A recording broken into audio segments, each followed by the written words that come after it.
నమస్తే. నవలా శీర్షిక వసంతాగమనం. రచన శ్రీమతి జి భవానీ కృష్ణమూర్తి గారు. చదువుతున్నది రాధిక. ఇక కథలోకి వెడితే, హలో, గుడ్ మార్నింగ్. అతి సీరియస్గా ఇంట్రెస్టింగ్గా నవల చదువుతున్న సుశీల ఆ పలకరింపుకి తలెత్తి చూసింది. తన ఏకాగ్రతని చెడగొట్టారన్న భావం ఆ చూపులో వ్యక్తం అవుతోంది. ఆ చూపు చూసి కలవరపడ్డాడు వచ్చిన ఆగంతకుడు.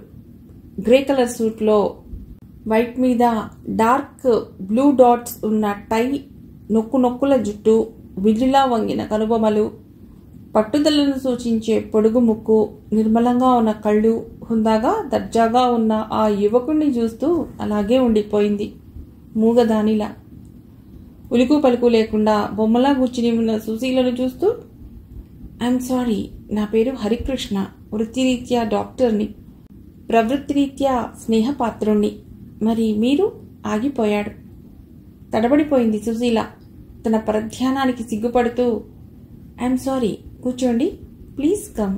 కుర్చీ చూపించింది. థ్యాంక్స్. తన చేతిలో ఉన్న బ్రీఫ్ కేస్ని పక్కన పెట్టి కూర్చున్నాడు హరికృష్ణ. సుభద్రాదేవి గారికి మీరు బంధువులా సందేహిస్తూ అడిగాడు. అవునండి, ఆమె చెల్లెల్ని. Oh, I see, very glad to see you అన్నాడు. థ్యాంక్స్ అనేసి ఊరుకుంది సుశీల.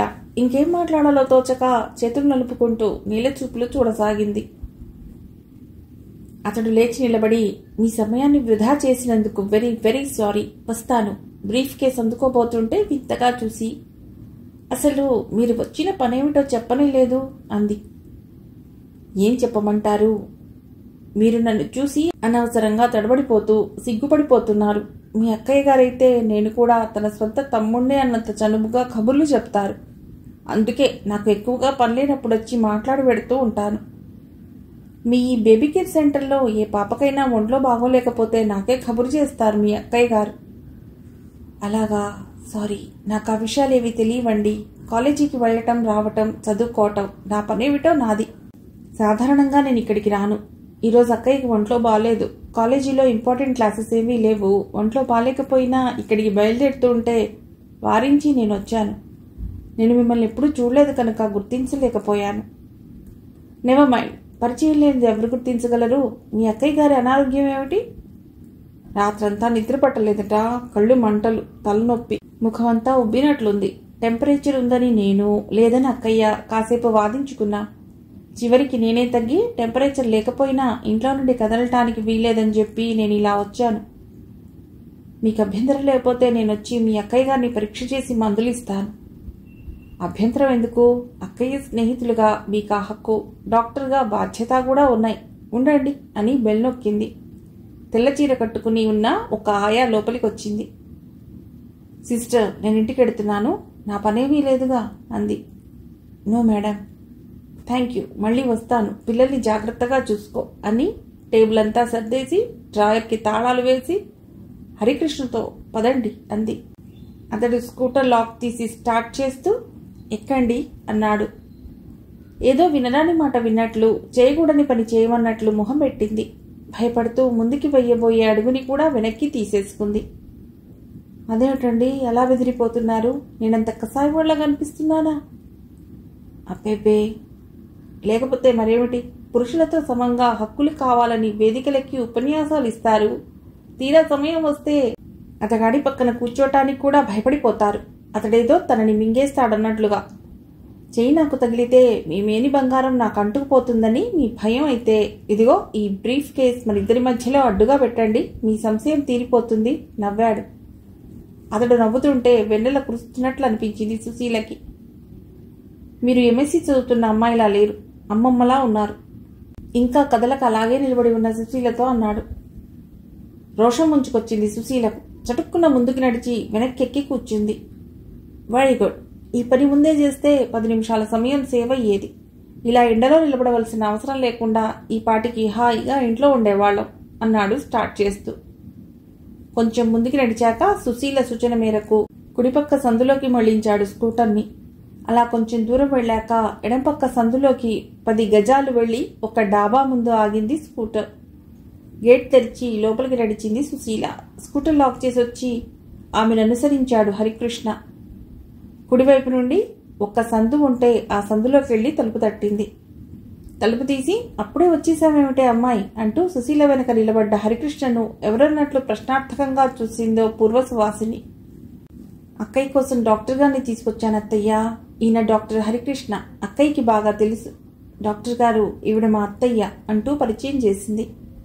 నమస్కారం అండి అన్నాడు హరికృష్ణ తల కొద్దిగా ముందుకొచ్చి. ఇకనైనా పక్కకి జరిగి లోపలికి రానిస్తావా అత్తయ్య?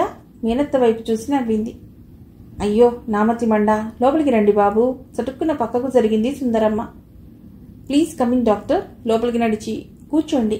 అక్కయ్య మెలకువగా ఉందో నిద్రపోతోందో చూసొస్తాను అంటూ ఎడమ పక్కనున్న ద్వారం నుండి లోపలికి వెళ్ళింది. ఇప్పుడే నిద్ర పట్టినట్లుందే అమ్మాయి, లేపితే లేపు. అబ్బే తొందరేం లేదు, లేపకండి అన్నాడు హరికృష్ణ. సుశీల బయటికొచ్చి అతడి పక్కనున్న కుర్చీని దూరంగా లాక్కుని కూర్చుంటూ మెలకుగానే ఉంది, వస్తోంది అంది. దాదాపుగా 35-40 సంవత్సరాల వయసున్న నడివయస్సు స్త్రీ గదిలో నుండి బయటకు వచ్చింది. కొంచెం లావుగా, చూడగానే పొట్టి అనిపించేలా ఉంది. జుట్టు పలుచగా ఉన్న నిగనిగలాడుతూ పొడుగ్గా ఉంది. హ్యాండ్లూమ్ చీర కట్టుకుని ఉంది. అంతవరకు పడుకుని ఉండటం వల్ల కాబోలు చీర నలిగింది. ఆమెను చూస్తూనే నమస్కారం సుభద్రాదేవి గారు అన్నాడు హరికృష్ణ. నమస్తే, నేను ఎన్నిసార్లు పిలిచినా మరోసారి వస్తానులేండి అంటూ తప్పించుకునే డాక్టర్ గారు ఈరోజు మాట నిలబెట్టుకున్నారన్నమాట అంది సుభద్ర సుశీల లేచిన కుర్చీలో కూర్చుంటూ. అక్కగారి కుర్చీ వెనక్గా నిలబడింది సుశీల. మీకు ఒంట్లో బాగోలేదని మీ సిస్టర్ చెప్తే చూసిపోదామని వచ్చాను అన్నాడు హరికృష్ణ. సుభద్ర ముఖాన్నే అచ్చుకుద్ది సుశీల రూపాన్ని తయారు చేశాడా భగవంతుడు అనుకున్నాడు. కాకపోతే సుశీల అక్క కంటే కాస్త పొడుగ్గా బక్కపలుసగా ఉంది. సుభద్ర చామన ఛాయ అనిపించేలా ఉంటే చూడగానే కాస్త తెలిపే చిదివి దీపం పెట్టుకోవచ్చుననిపిస్తుంది సుశీలను చూస్తే. నవ్వడం అన్నది అసలు తనకి చేతగాదన్నట్లు ఎప్పుడూ గంభీరంగానే ఉంటుంది సుభద్ర. ఒకవేళ నవ్వినా అది బలవంతంగా అతికించినట్లే ఉంటుంది తప్ప సహజత్వం గోచరించదా నవ్వులో. సుశీలది కూడా గంభీర స్వరూపమే అయినా ఒక్కొక్కసారి ఉట్టి చిలిపి పిల్ల అనిపిస్తుంది. అయితే మా సుశీ మిమ్మల్ని హడలుగొట్టి లాక్కొచ్చిందన్నమాట అంది సుభద్ర తలెత్తి సుశీల ముఖంలోకి చూస్తూ. సుశీల ముందు కొంగి 2 చేతులు అక్క భుజాల మీద వేసి, లేదక్క, నీకు ఒంట్లో బాగోలేదని చెప్తే వచ్చి చూస్తానని ఆయనే అన్నారు, నేను సరేనన్నాను అంది. మా సుశీ ఉత్తి భోళా మనిషి డాక్టర్ గారు. ఎవరికి ఏ కష్టం వచ్చినా తనకే వచ్చినట్లు విలవిల్లాడిపోతుంది. నా గురించి తర్వాత పొగుడుదుగానిలే. డాక్టర్, ముందు అక్కని పరీక్ష చేయండి.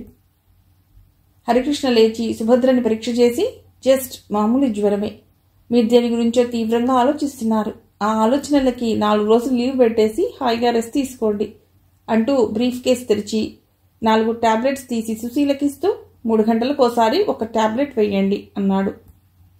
చూసావా, జ్వరం ఉంది మొర్రో అంటే లేదని నాతో మొండిగా వాదించావు.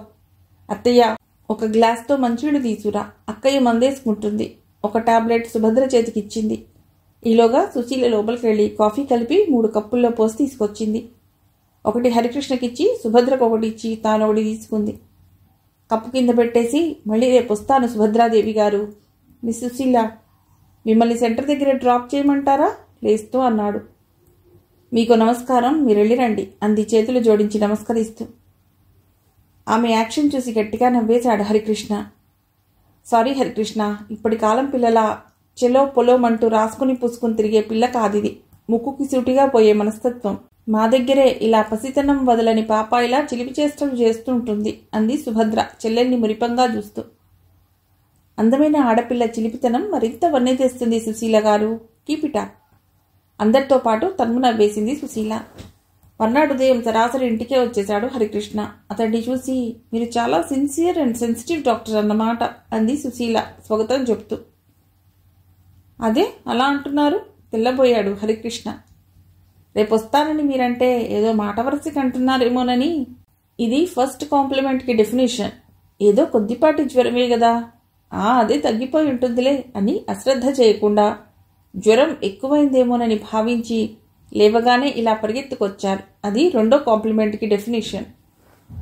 భలే వారే, మీ కాంప్లిమెంట్స్కి వాటికి మీరిచ్చిన నిర్వచనానికి సంబంధమే లేదు. కానీ ఒక విషయం మాత్రం నిజం, పేషెంట్ల విషయంలో నేను చాలా సిన్సియర్గానే ఉంటాను అంటూనే సుభద్రని పరీక్ష చేసి జ్వరం నార్మల్కి వచ్చేసింది. భోజనం చేసేసి హాయిగా రెస్ట్ తీసుకోండి అన్నాడు మరికొన్ని టాబ్లెట్స్ ఇస్తూ. ఆ మాట మాత్రం మా అక్క దగ్గర చెప్పకండి. ఆ రెస్ట్ అన్న మాటకి ఆవిడకి ఆవిడ దూరం అంది సుశీల గబగబా జడల్లుకుంటూ. కాలేజీకి టైం అయిపోతోందని ఆమె హడావుడి. అలా అంటే ఎలా సుభద్రాదేవి గారు?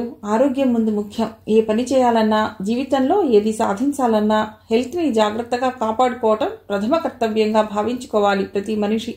మీ సెంటర్లో తల్లిదండ్రులు తమ పిల్లల్ని ఉదయం ఆఫీస్కి వెళ్ళేటప్పుడు దించి సాయంకాలం తీసుకుని వెళ్ళిపోతారు కదా. ఈలోగా ఏమాత్రమైనా ఏ పాపకైనా కాస్త ఒళ్ళు వెచ్చబడినా, దగ్గినా, జలుబు చేసినట్లు అనిపించినా ఆయాని నా దగ్గరకు తరుపుతారు కదా. వారు పసిపిల్లలు, పరాయి పిల్లలు మన రక్షణలో ఉంచారు కనుక వారి ఆరోగ్యం జాగ్రత్తగా కాపాడటం ఈ బాధ్యత అంటారు. నిజమే. మరి మీరు ఆరోగ్యంగా ఉంటేనే కదా వారి ఆరోగ్యాన్ని కాపాడగలిగేది.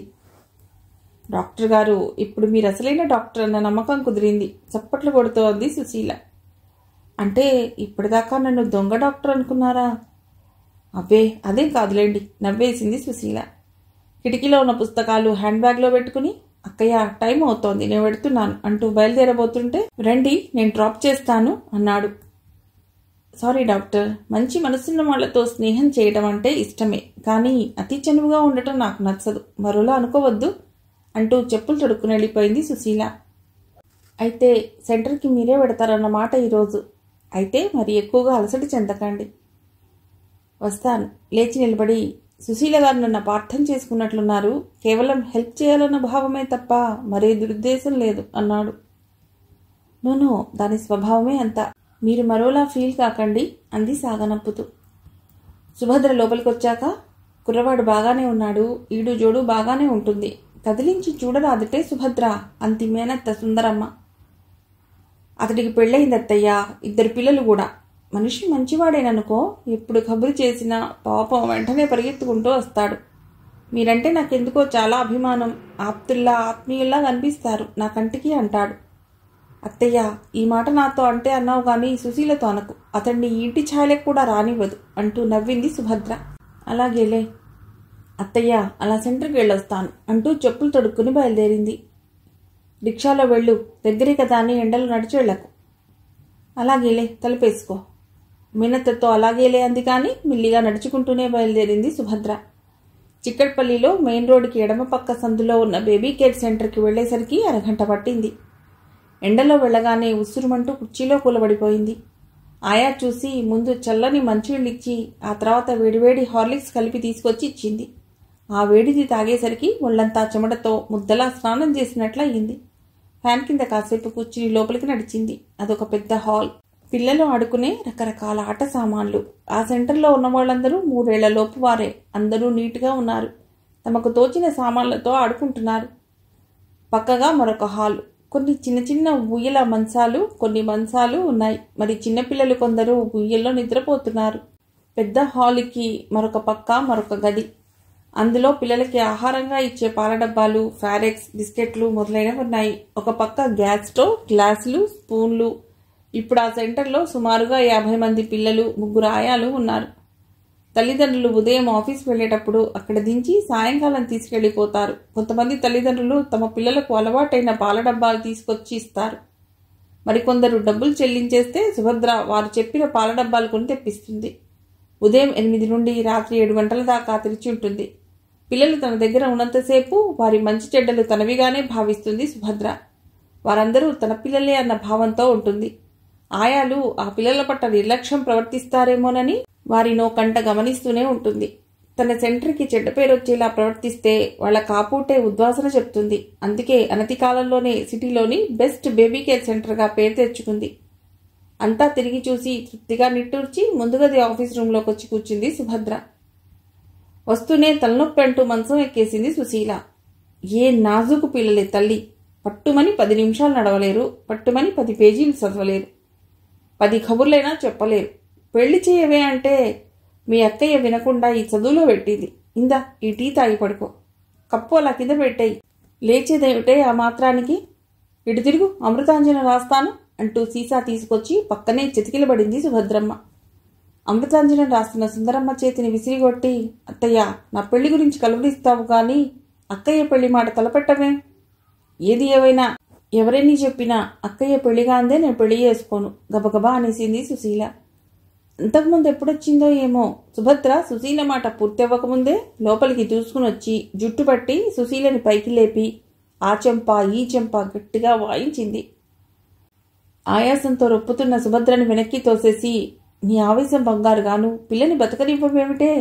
మోకాళ్లలో ముఖం దాచుకుని ఏడుస్తున్న సుశీలని దగ్గర తీసుకుందావిడ. అసలే బిడ్డ తలనొప్పి అంటూ ఇంటికొస్తే అయ్యో పాపం అనవలసింది పోయి తగుదునమ్మా అంటూ వచ్చి చేయి చేసుకుంటోంది. కొట్టని అత్తయ్య, చంపేయని, అందుకు కూడా అక్కకి అధికారం ఉంది. కానీ ఆమె చెప్పిందల్లా చేస్తూ కూడా అక్క నుంచి నేనేమీ కోరుకోకూడదు. ఛా, ఇంతకంటే చావడమే నయ్యం. సుందరమ్మని తప్పించుకుని సుభద్ర ముందుకొచ్చి, ఇదిగో కొట్టక్క, నీ ఇష్టొచ్చినట్లు కొట్టు అంది కళ్ళనీళ్లు తుడుచుకుంటూ. అక్కడ అలా నిలబడే శక్తి లేక ముందు గదిలోకి వచ్చి నేల మీద కూలబడిపోయింది సుభద్ర. తన ఆవేశానికి తనే సిగ్గుపడసాగింది. ఇప్పుడు తనేం చేసింది? తన ప్రాణానికి ప్రాణమైన సుశీని కొట్టడానికి చేతులు ఎలా వచ్చాయి? మై గాడ్, ఎప్పుడు లేంది తను ఇంతగా ఆవేశపడిపోయిందేమిటి? పిచ్చి పిల్ల, అసలు అనవసరంగా తను ఆవేశపడిపోయింది. కానీ అది తప్పు మాట ఏముందని? నేను దాన్ని పెళ్లి చేయాలని ఆరాటపడుతున్నట్లే అది నా పెళ్లి గురించి ఆరాటపడుతోంది తప్ప దాని మనస్సుకి వయస్సుకి అది తప్పు కాదు. 40కి 1 2 తక్కువ ఉన్నాయి. అది పెళ్లి చేసుకునే వయస్సా? నాకు ఆ అదృష్టం ఆ యోగం లేవని నీకు తెలుసు. నా గుండెల్లో రగిలే మంటను ఆర్పే శక్తి నీకు లేదమ్మా సుశీ. నా మనసును అర్థం చేసుకోగల వయస్సు నీకు లేదు. సుభద్ర డొక్కలెగిరి పడుతున్నాయి. అసహనంగా చాప మీద దొర్లింది. కళ్లల్లో సూదులు గుచ్చుతున్నట్లు భగ్గున మంట. కణతలు పగిలిపోతాయేమోనన్న భావన. 2 చేతుల్లో తలను గట్టిగా నొక్కుంది. అమ్మాయి శుభా, లేచి అన్నదిని పడుకోవే అంది సుందరమ్మ. తట్టి పిలిచే వరకు తనెక్కడుందో ఏం చేస్తుందో కూడా తెలియని స్థితిలో అయోమయావస్థలో గడిపింది. నాకు ఆకలిగా లేదత్తయ్యా, సుశీకి పెట్టి నువ్వు తినేయి అంది 4 సార్లు పిలిచాక తేరుకొని. సుందరమ్మ సుభద్ర పక్కలో కూర్చుని వీపు నిమురుతూ, శుభా చిన్నపిల్ల, తెలియకదేదో అంటే ఇంత ఆవేశపడిపోతే ఎలాగే? అసలే ఆరోగ్యం బాగోలేని దానివి, విశ్రాంతి తీసుకోండి మొర్రో అంటాడా డాక్టర్. నువ్వేమో అయిన దానికి కాని దానికి ఇలా ఆవేశపడిపోతుంటావు. ఎందుకే ఇద్దరూ కలిసి నన్ను ఇలా కాల్చుకు తింటారు? చివరికి వచ్చేసరికి ఆవిడ గొంతులో నుండి దుఃఖం ఎగదన్నుకొచ్చింది. అత్తయ్య, నన్ను క్షమించు. సుశీని, నా బంగారు తల్లిని నేనే కావాలని కొట్టలేదు. ఆ ఆలోచనలతోనే తల పగిలిపోతోంది 2 రోజులుగా. ఇంటికి వస్తూనే దాని మొండితనం చూసి ఆవేశం ఆపుకోలేకపోయాను. నేనేం చేయనత్తయ్యా. ఆవిడ ఒడిలో ముఖం దాచుకుని పోరుమంది. ఓదార్పుతో దుఃఖం మరింత ఎక్కువైంది. ఊరుకోమ్మా, మనసుని సంభాళించుకోవాలి మరి. లేచి 4 మెతుకులు తినేసి పడుకో. నువ్వు రాకపోతే అది తినదు. అసలే తలనొప్పి అంటూ ఇంటికి వచ్చింది బిడ్డ. నీ చెల్లెలేగా, అన్నం వద్దని మొండికేసి పడుకుంది. దాన్ని నేను తీసుకొస్తాను, నువ్వు వెళ్ళి 3కి వడ్డించే అత్తయ్యా. లేచి గదిలోకి వెళ్ళింది సుభద్ర. ఎర్రగా కందిపోయి తట్లు తేలి ఉన్న సుశీల లేత చెంపల్ని ఆప్యాయంగా నిమిరింది, ఉబుతున్న కన్నీటిని ఆపుకుంటూ. సుభద్ర చేతిని విసురుగా తోసేసి ముఖానికి మోచేతి వంపుని అడ్డుగా పెట్టుకుంది. Sushi, I'm sorry. ఈరోజు నాకేదో దెయ్యం పట్టింది. లేకపోతే నాకు నేనుగా నిన్నెప్పుడైనా కొట్టానా, గట్టిగా తిట్టానా? నాకు ఆకలి లేదు, నువ్వు వెళ్ళు. సుశీ, నా బంగారు తల్లివి కదూ. నువ్వు తినకుండా నేను ఎప్పుడైనా ఏ పూటైనా తిన్నానుంటే ఇప్పుడు తినొచ్చు, వెళ్ళు కఠినంగా అంది సుశీల. అంటే అంటే అంటే నేను నీ బంగారు తల్లిని చెల్లిని కాను. నువ్వు నా అక్కవి కాదు. బద్ధ శత్రువులం, మన గర్భ శత్రువులం. సుశీ, నా తల్లి, అలా మాట్లాడకే. నేనేం పాపం చేశానే ఇలా చిత్రవధ చేస్తున్నావు? సుశీ, అంత ధైర్యం ఈ పిరికి గుండెకు లేదే. ఇంతకంటే గుక్కడి విషం ఇచ్చి అక్క ఇది తాగు అంటే సంతోషంగా తాగుతానే. పేగుల్ని కదిలించే అక్క మాటల్ని వింటూ కఠినంగా ఉండటం సుశీలతరం కాలేదు. లేచి అక్క అంటూ సుభద్ర ఒడిలో వాలిపోయింది. నేనంత కసాయదాన్ని కాదక్కా. నేనేమీ తప్పు మాట మాట్లాడలేదు. కానీ ఎప్పుడు పల్లెత్తి మాట నేను నువ్వు కొట్టేసరికి ఏదో అవమానంగా ఫీల్ అయ్యాను. నన్ను క్షమించక్క. లేదమ్మా, నువ్వేమీ తప్పు చేయలేదు, తప్పుగా మాట్లాడలేదు. నాకే ఏదో దయ్యం పట్టింది. ఇంకెప్పుడు ఇలా జరగదు కదా. లేమ్మా. ఆప్యాయంగా కళ్ళు తుడిచి ఎర్రబడిన చెక్కిళ్లను ముద్దాడి తన గుండెలకు హత్తుకుంది. అసలు నీకంత ఆవేశం కోపం ఎందుకు వచ్చాయక్క? ఆ 2 క్షణాలు మళ్ళీ గుర్తు చేయకే. నేను నీ అక్కని అనుకోవటం ఇష్టం లేకపోతే మానే, అంతేగాని నా మీద అన్నం మీద అలుకుపూరకు. అవునక్క, నిన్ను అక్క అనుకోవటం నాకు ఇష్టం అనిపించటం లేదు. పోనీ మానే తల్లి. కానీ నువ్వు నా ప్రాణానివమ్మా. మూసిన సుభద్ర కళ్ళ నుండి జారిన నీళ్లు సుశీల ముఖం మీద పడ్డాయి. వెచ్చగా ముఖానికి తగిలి ఆమెను ఏదో వింతానుభూతికి గురిచేశాయి. అవును, నీ అనురాగం చూస్తుంటే అమ్మా అని పిలవాలనిపిస్తోంది. సుభద్ర మెడ చుట్టూ ఉన్న చేతుల్ని గట్టిగా బిగించి గుండెల్లో మొహం దాచుకుంది. నా తల్లి, మూగగా ఆక్రోశించింది సుభద్ర హృదయం. అంతలోనే ఉలిక్కి పడింది. ఇదేమిటి ఈరోజు ఇలా మాట్లాడుతోంది? అసలు విషయం తెలిసిపోలేదు కదా అనుకుని కంగారు పడింది. ఇద్దరికిద్దరూ సరిపోయారు. మీకు ఈరోజు ఈ దయ్యమో నిజంగానే ఆవహించి ఉంటుంది. నాకేం దారిరా దేవుడా. సుందరమ్మ గొంతు విని సరిగ్గా లేచి కూర్చుని, దయ్యం కాదత్తయ్యా, నిజం. ఇందాక అక్క కొట్టిందన్న బాధతో ఏడుస్తూ నాకు ఈ జన్మ ఎందుకిచ్చావు అని అమ్మని తలుచుకుని ఏడిస్తే అమ్మ రూపం ఎలా ఉంటుందో తెలియని నా కళ్ళకి అక్కే అమ్మలా కనిపించింది అంది. మిగిలిన ఇద్దరూ ఉలిక్కి పడ్డారు. చూచాయిగా, తన విషయం తెలిసి నిజానిజాలు తెలుసుకోవటానికి అలా మాట్లాడుతుందో లేక నిజంగానే అంటుందో సుభద్రకి అర్థం కాలేదు. ముందుగా తేరుకున్న సుందరమ్మ, సరి బాగానే ఉన్నాయి నీ పగటి కలలు. లేచి తిండి తినేది ఉందా లేదా? అమ్మో, తినకపోతే ఎలా? రా అక్క, నాకు భలే ఆకలిగా ఉంది. తను లేచి సుభద్రకి చెయ్యందించింది సుశీల. నిజానికి సుశీలకేమీ తినాలనిపించలేదు. కానీ తను తినకపోతే అక్క తినదు. ఇద్దరు తినకపోతే అత్తయ్య కూడా మానేసి ఇన్ని నీళ్లు తాగి పడుకుంటుంది అనుకుని లేచింది. సుశీల ఎంతో ఉత్సాహంగా కబుర్లు చెప్పినా మిగిలిన ఇద్దరూ అన్యమనస్కంగానే భోజనాలు ముగించారు. కళ్లకు అడ్డంగా చేతిని పెట్టుకున్న సుభద్ర పక్కలో కూర్చుని, ఈ చెల్లి మీద ఇంకా కోపంగానే ఉందా అక్క అంది చేతిని పక్కకు తొలగిస్తూ. ఛా, నీ మీద నాకు కోపం ఎందుకే పిచ్చిదానా? తలనొప్పిగా ఉందంతే. అన్నట్లు నువ్వు తలనొప్పి అన్నావుగా, ఎలా ఉంది? తగ్గిపోయిందిలే. నీ చెయ్యి అత్తయ్య చెయ్యి పడ్డాక కూడా ఇంకా ఉండటానికి ఆ తలనొప్పికి ఎన్ని గుండెలు నవ్వింది సుభద్ర. అమ్మయ్యా, నవ్వేశావుగా. సుభద్ర తలని తన ఒళ్ళోకి తీసుకుని అమృతాంజనం రాస్తూ, అక్క, నువ్వు తీసుకొచ్చిన అబ్బాయినే కళ్ళు మూసుకుని పెళ్లి చేసుకుంటాను. మేమిద్దరం ఎప్పుడు నీ దగ్గరే ఉంటాం. మా పిల్లల చేత నిన్ను పెద్దమ్మ అని కాకుండా అమ్మమ్మ అని పిలిపిస్తాను అక్క అన్నట్లు. మరే చాలేవే నీ సోది నువ్వును. నోరు మూసుకుని హాయిగా పెందలాడే పడుకోక ఎందుకొచ్చిన కబుర్లు అవన్నీ అంది సుందరమ్మ కసురుతున్నట్లుగా. అక్క తలనొప్పికి మందదే అత్తయ్యా నవ్వింది సుశీల. ఇలా సినిమా డైలాగులు వల్లిస్తే నాకు తలనొప్పి తగ్గదే. ఆచరించి చూపాలి. తన మనసులోని ఆరాటాన్ని సుశీల గమనించకుండా ఉండటం కోసం బలవంతంగా నవ్వింది సుభద్ర. ఓ ఎస్ అక్క, అక్షరాల తూచా తప్పకుండా పాటిస్తాను చూడు అంటూ ఆమె పక్కలోనే చోటు చేసుకుని పడుకుంది. కన్న బిడ్డని తన బిడ్డగా లోకానికి చెప్పుకోలేని తన అసమర్థతకి తన్ని తానే నిందించుకోసాగింది సుభద్ర. అప్రయత్నంగానే సుశీలను దగ్గరకు తీసుకుని పెదవులతో ఫలభాగాన్ని స్పృశించింది. ఇంకా నిద్రపట్టని సుశీల ఇబ్బందిగా కదిలింది. అక్కకి ఈరోజు నిజంగానే దయ్యం పట్టినట్లుంది. ఎప్పుడూ పల్లెత్తు మాటనని అక్క ఈరోజు ఎడాపెడా వాయించింది పూనకం వచ్చినట్లు. ఎందుకు ఇలా చేసింది? అసలు అక్కలోని ఆ ఆవేదనకి ఆవేశానికి కారణం ఏమిటి? అడిగితే చెప్పదు. No doubt. అసలు అక్క ఇంతకాలంగా పెళ్ళెందుకు చేసుకోలేదు? కేవలం తనని పెంచడం కోసమేనా? అది నమ్మశక్యంగా అనిపించటం లేదు. పెళ్లి చేసుకుంటే చెల్లెల్ని పోషించడానికి ఆ భర్తగారు అంగీకరించరేమోనన్న భయమా? అది సరైన కారణంగా అనిపించటం లేదు. ఎంతమంది పెళ్ళయ్యాక తన తమ్ముళ్ళని చెల్లెళ్ళని తన దగ్గర చదివించుకున్న వాళ్ళు లేరు? ఎప్పుడూ అర్థం కాని ఒక పజిల్గానే అనిపిస్తూ ఉంటుంది ఆమెకి అక్క జీవితం. ఏమైనా కానీ తల్లిలా ప్రేమించే, అభిమానం చూపించి లాలించే అక్క మనస్సు నొప్పించకూడదు. తనకి అక్క కావాలి, ఆమె ప్రేమ కావాలి, ఆప్యాయత అనురాగం కావాలి. నేను అక్కకి కావాలి, నా సుఖం సంతోషం కావాలి, అంతే, దట్స్ ఆల్ అనుకుని ఆలోచనలకి దూరం కావటానికి ప్రయత్నిస్తూ గట్టిగా కళ్ళు మూసుకుంది సుశీల. అక్క, గుడ్ న్యూస్. పరిగెత్తుకుంటూ రాబోయిన సుశీల సుభద్రతో కబుర్లు చెప్తున్న హరికృష్ణను చూసి ఆగిపోయింది.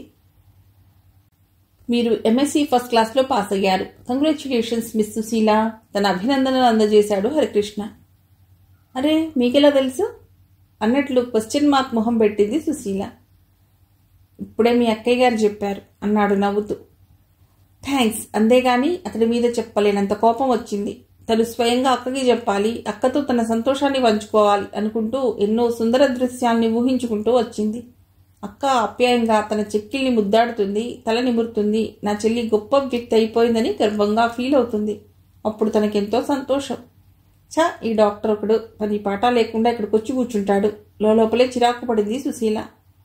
అదేమిటండి, ఆనందించవలసిన టైంలో ఆముదం తాగినట్టు మొహం పెట్టారు అన్నాడు హరికృష్ణ. అబ్బే అదేం లేదు అక్క, నేను ఇంటికి వెడుతున్నా అంటూ పూర్తిగా లోపలికి రాకుండానే వెనుదిరిగింది. ఒక్కొక్క సమయంలో తనకి బాగా ఆత్మీయులైన వ్యక్తితో ఒంటరిగా తన సంతోషాన్ని కానీ దుఃఖాన్ని కానీ పంచుకోవాలనిపిస్తుంది. ఒక్కొక్క సమయంలో తన చుట్టూ ఎవరో ఒకరు ఉండాలని, గోలగోలగా ఉంటేనే బాగుంటుందని అనిపిస్తూ ఉంటుంది. అదొక చిత్ర ప్రవృత్తి. మేనత్తతో కబుర్లు చెప్తున్న సుభద్ర వచ్చే వరకు అసహనంగా గడిపింది సుశీల. సుభద్ర లోపలికి వస్తూనే తన చేతిలోని స్వీట్ ప్యాకెట్ సుశీలకిచ్చి, ఏమిటే ఇందాకలా పరిగెత్తుకుంటూ వచ్చేసావు అంది. ఏమి లేదులే, తల తిప్పుకుంది సుశీల. అదేమో ఎంతో ముచ్చటగా తను స్వయంగా నీతో చెప్పాలని వస్తే ఆ డాక్టర్ గుమ్మంలోనే అందుకున్నట్ట. వచ్చిన దగ్గర నుండి అలా మూతి ముడిచిపెట్టుకునే కూర్చుంది అంది సుందరమ్మ. అయ్యయ్యో, పొరపాటు నాదేనమ్మా. పేపర్లో నీ నెంబర్ చూడగానే సంతోషం ఆపుకోలేక ఎదురుగా అతడుంటే చెప్పేశాను. సారీ సుశీ. ఈ మాత్రానికే సారీ ఎందుకులే, నేనే నీకు స్వయంగా ఆ వార్త చెప్పాలని, అది విన్న వెంటనే నీ కళ్ళల్లో మెరిసే మెరుపుని, నీ మొహంలో నాట్యం చేసే సంతోషాన్ని, ఛా అదంతా ఒక అందమైన కళ, చెదరగొట్టేశాడు ఆ మహానుభావుడు కోపంగా అంది. అక్క, ఇంకేమీ పనిలేనట్లు నువ్వసలు పేపర్ ఎందుకు చూసావు? ఒకవేళ చూసినా అతడికి ఎందుకు చెప్పావు? ఏ చిన్న పాపకో చంటి పాపకో చెప్పుకోవాల్సింది. సుశీల ఆ మాట అన్న తీరు, బుంగమూతి చూసి సుభద్ర, సుందరమ్మ కూడా నవ్వేశారు. సుభద్ర సీరియస్గా అయిపోయి, సుశీ, నువ్వు అసలు దేని గురించి మాట్లాడుతున్నావు? నేను అసలు ఈరోజు పేపరే చూడందే అంది ఏదో ఆలోచిస్తున్నట్లు మొహం పెట్టి. అక్క, ఫోజులు చాలే. నటిస్తే న్యాచురాలిటీ ఉండదు. న్యాచురాలిటీ లేని అనుభూతులు మనస్సును కదిలించవు, అతికినట్లే ఉంటుంది. నిజమేననుకో, నువ్వు ఊహించుకున్న సుందర దృశ్యాలు కళ్ళలు కాకుండా అనుభవంలోకి వచ్చేలా చేద్దామని. లాభం లేదు, అతుకుడు అనుభూతి నాకొద్దు. నెక్స్ట్ టైం బెటర్ లక్ అనుకుని తృప్తి పడతాలే. ముందు ఈ స్వీట్ తిను. స్వీట్ బాక్స్ తెరిచి సుభద్ర నోటికి అందిస్తుంటే, నేను తిన్నానులేవే, నువ్వు తిను అంది. అదిగో అందుకే నాకు కోపం వస్తుంది. నేను చేయవలసిన పనులన్నీ నువ్వే చేసిస్తే నాకేం సంతోషం మిగులుతుంది? నువ్వు తిండి మొహం ఎరుగువని పెడుతున్నాను అనుకున్నావా, లేక నేను ఎరుగునని నా కోసం తెచ్చుకున్నానా? స్వీట్ బాక్స్ కుర్చీలోకి విసిరిగొట్టి గదిలోకి వెళ్ళిపోయింది. ఇదెక్కడి గోలే, ఊ అంటే కోపం, ఆ అంటే కోపం. నువ్వు కనుక దాన్ని అలా నెత్తికెక్కించుకుంటున్నావు కానీ నేనైతే ఉతికారేసేదాన్ని. ఛా ఊరుకో అత్తయ్య, అది వింటే బాధపడుతుంది. నాకు తెలియనట్లు ఊరుకుంటే సరిపోయేది. ఏమిటో నేను తొందరపడిపోయాను అంటూ సుశీల ఉన్న గదిలోకి నడిచింది సుభద్ర. మంచం మీద పడుకుని నోట్లో వేలు పెట్టుకుని గోళ్లు కొరుక్కుంటోంది సుశీల. పక్కలో కూర్చుని, సుశీ, ప్రతిదానికి ఏమిటమ్మా ఆ కోపం? లేచిరా తల్లి బతిమాలింది. లేస్తాగాని ఒక కండిషన్. మూతి ముగించి చూసింది. ఒక్కటి కాకపోతే 100 కండిషన్లు పెట్టు, ముందు లేచిరా. నువ్వు, నేను, అత్తయ్య ఈరోజు సాయంకాలం సినిమాకి వెడుతున్నా. నీ మొహం నేను ఎప్పుడైనా సినిమా చూశానా? ఎప్పుడు చూడకపోతే ఇప్పుడు చూడకూడదా? మళ్ళీ కోపం. సరే సరే అలాగే వెడదాన్లే. లేచెళ్ళు శుభ్రంగా మొహం కడుక్కునిరా. మాయదారి కోపం కాదు కానీ నీ మొహం అంతా కందగడ్డలా అయిపోయింది. చెంగున మంచం మీద నుండి దూకి పెరట్లోకి పరిగెత్తింది. దీర్ఘంగా నిట్టూర్చింది సుభద్ర. ఒక్క క్షణం ఆమె కళ్ల ముందు ఏవో దృశ్యాలు కదిలి మాయమయ్యాయి. మిగిలిన కథ తర్వాతి భాగంలో.